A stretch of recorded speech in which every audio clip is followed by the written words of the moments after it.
Hello! I have somebody to share with you.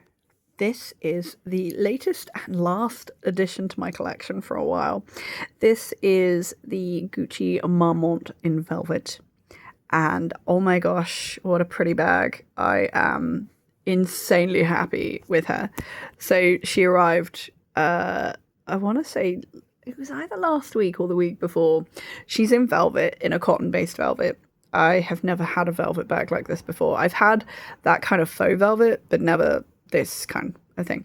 So back in 2016, as I've already mentioned about the disco and the Chloe Drew, this was one of the bags I was obsessed with. And I've inadvertently completed my I wish I had it back then wish list.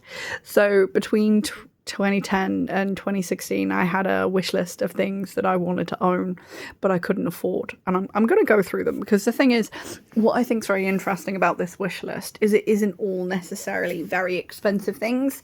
It was just, we were in the midst of a house renovation and it was my income going to that versus thing. So I wanted an Alexander McQueen skull scarf. I wanted an Acne suede jacket. I wanted one of these. I wanted a Soho Disco. I wanted a Lulu Guinness lip clutch. I wanted a Chloe Drew. A Topshop premium tote. And over the years, so the very first thing I ever acquired, and I got it for pennies on eBay, was the Topshop tote. It's a soft slouchy tote made of a very beautiful leather, and it's embossed in a way that it looks like crocodile skin. It's beautiful. It's one of the few bags that's very large that I've kept.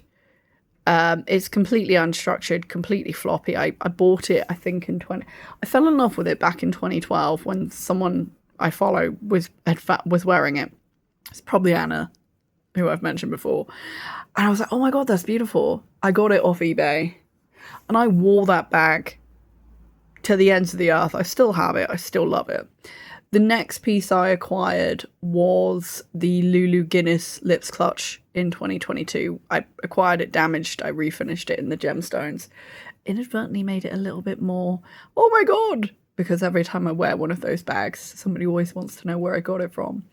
Then I acquired the Acne jacket and the Alexander Wang Diego bags within kind of like a few. So I got the Alexander Wang, I think, in 2023, and I got the Acne jacket last year. I love the Acne jacket. It's beautiful. I love the Alexander Wang, but because it's so heavy and I have various health issues, it only gets limited wear. But every time I wear it, I'm like, oh my God, because it genuinely is such an amazing bag. Next on my list was an Alexander McQueen scarf. I acquired that in 2024. I got one off of Vinted for under £30. It was covered in a lot of fake tan. Got all the fake tan out, and it's a very cool scarf.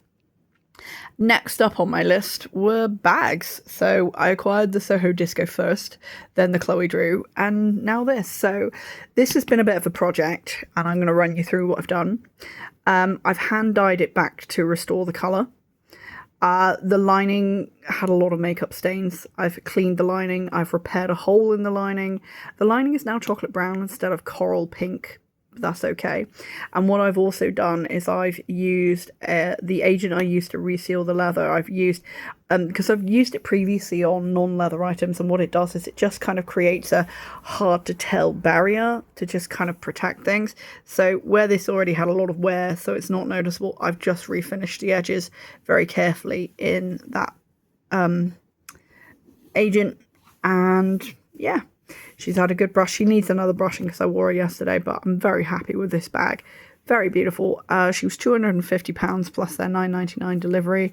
I've quite enjoyed shopping on the label source sale section. If you want to find something you don't mind putting the time into cleaning it up, it's worth it. And something I saw on Instagram the other day that made me smile, and I kind of really agree with how people are like, oh my God, I'm obsessed. And the thing is, because I changed the way I shop, and I no longer just randomly buy things going, oh, I guess I like that. I actually genuinely buy things that make me go, oh, wow. And I have a system with my wardrobe. I've really got to want it before I do buy it. And if I get to a point where I'm a bit fed up with something, what I will do is I will put it to one side for a set period of time. And when I pull it out again, I'm like, oh my God, I will keep it. And if I'm like, oh, why have I still got this? I will sell it. And that's how I keep things. And I do have a lot of stuff, I'm not going to lie, but I don't have as much as I used to, which is nice. And it's really good to have bags that I really enjoy wearing and layering, and they feel a little bit more grown up than my usual crazy bags. But I like having a mixture of things. It's been really nice. And I thought I'd share this beauty with you. Have a great day.